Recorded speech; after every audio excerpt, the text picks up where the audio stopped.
Central avenue দমদমের পর টালিগঞ্জ মুর অ্যাভিনিউর ফ্ল্যাটে ডাকাতির ঘটনা। ফ্ল্যাটেই লুকিয়েছিল দুই দুষ্কৃতী। প্রৌঢ়া ফ্ল্যাটে ঢুকতেই হাত বেঁধে অত্যাচার, চিৎকার করতে গেলে মুখে কাপড় ঢুকিয়ে দেয় দুষ্কৃতীরা। মহিলাকে মারধর করে অচৈতন্য করে চলে লুটপাট। সরাসরি রৌনক আমাদের প্রতিনিধির সঙ্গে কথা বলবো। রৌনক, আবারও একটা ডাকাতির ঘটনা, আবারও বৃদ্ধা সফট টার্গেট। কিভাবে ঘটলো এই ঘটনা? কারা রয়েছেন এর পিছনে? কোনো পরিচিত কেউ রয়েছেন কিনা এখনো পর্যন্ত কি জানা যাচ্ছে তদন্তে?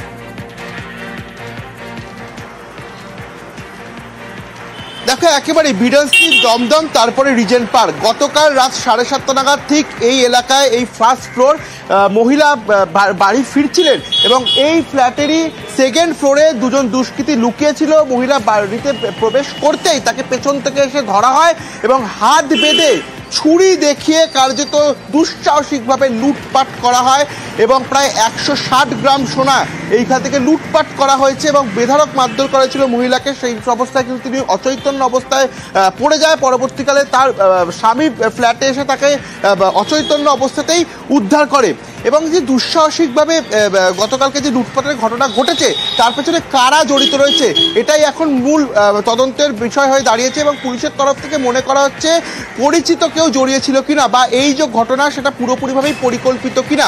কারণ কিছুদিন পরেই মহিলার যিনি ছেলে রয়েছেন তার বিয়ে, সেক্ষেত্রে তিনি আগে থেকেই সোনা কিনে রেখেছিলেন। আগে থেকেই কি কেউ জানতো এই বিষয়টা, এই বিষয় নিয়ে অবগত ছিল? সেই কারণেই কি কালকে সুযোগ পেতে একেবারে ভর সন্ধ্যেবেলায় এরকম একটি জনবহুল এলাকা এরকম দুঃসাহসিকভাবে লুটপাট করা হয় এবং যে কটি সোনার গয়না ছিল প্রত্যেকটি সোনা গয়না কিন্তু লুট করে নিয়ে যাওয়া হয়। ছুরি দেখে দুঃসাহসিকভাবে কিন্তু যে ডাকাতি, সেই ডাকাতির ঘটনা ঘটে রিজেন্ট পার্ক এলাকায় এবং তোমাকে দেখাবো পুরো গোটা এলাকা কিন্তু ক্লোজ সার্কিট ক্যামেরায় মোড়া রয়েছে। অর্থাৎ অত্যন্ত জনবহুল এলাকা।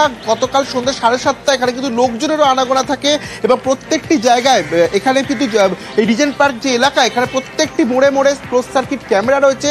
সেক্ষেত্রে পুলিশ কিন্তু এই ক্লোজ সার্কিট ক্যামেরাগুলোর যে ফুটেজ সেই ফুটেজ খতিয়ে দেখছে। কিন্তু এই যে গতকালকে লুটপাট তা আদতে কি পরিকল্পিত এবং মহিলার কোনো চেনাশুনো বা পরিচিত কেউই কি এই লুটপাটের সঙ্গে যুক্ত কিনা, যে সেই গোটা বিষয়টি কিন্তু তদন্ত করে দেখা হচ্ছে। পুলিশের স্ক্যানারে বেশ কয়েকজন রয়েছে এবং পরিবারের কেউ রয়েছে কিনা বা পরিচিত কেউ রয়েছে কিনা এই বিষয়টাই কিন্তু জোর দেওয়া হচ্ছে। অনেক ধন্যবাদ।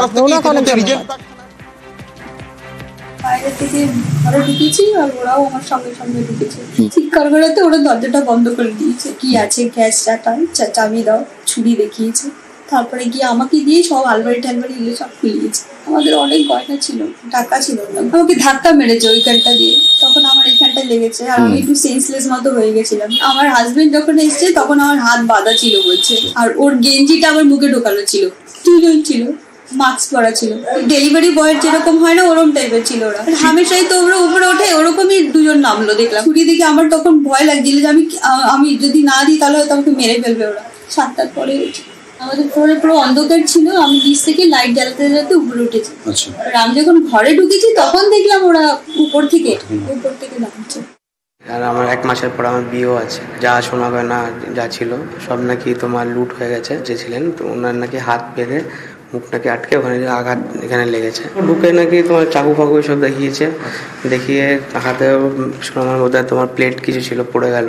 চেঁচিয়েছে একবার, তাকে শুনতে পারিনি কেউ। মনে হচ্ছে জিনিসটা প্ল্যান, কেন কি 6:30 অবধি আমি ছিলাম এখানে। ইউজুয়ালি আমি 4টে অবধি শুধু থাকি, কিন্তু আমি ওই দিন 6:30 অবধি ছিলাম। তখন অবধি জিনিসটা হয়নি। আর রাতে তখন সব গেট খোলা ছিল, তখন সব কটা তোমার এখানে অন্ধকার ছিল। যদি করতে হতো তখনও করতো। এবার উনি যখন এসছেন তখনই নাকি ওরা এসছেন। উনি তখন একাই ছিলেন ঘরে, আর কেউ ছিল? বাইরে গেছিলেন, ওখান থেকে ঢুকেছে। মানে আপনারা সবাই বাইরে ছিলেন, উনি একা তখন এসছিলেন।